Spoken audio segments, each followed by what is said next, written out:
अब इस आवाज के साथ नमाज कैसे पढ़ूंगी? मेरे खुदा माफ करना मुझे।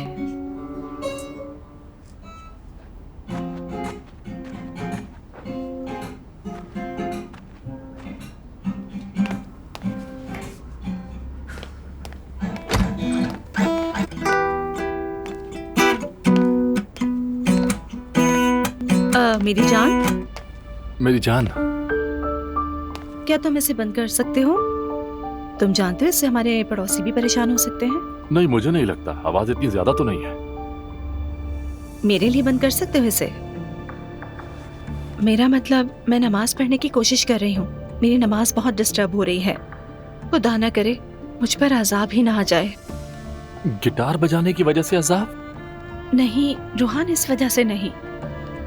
मतलब मैं अल्लाह के हुजूर नमाज के लिए आती हूँ और पीछे से मौसीकी की आवाज बहुत आ रही है। इस तरह से तो मुझे नमाज पढ़ने में बहुत ज्यादा ही दिक्कत हो रही है रोहान।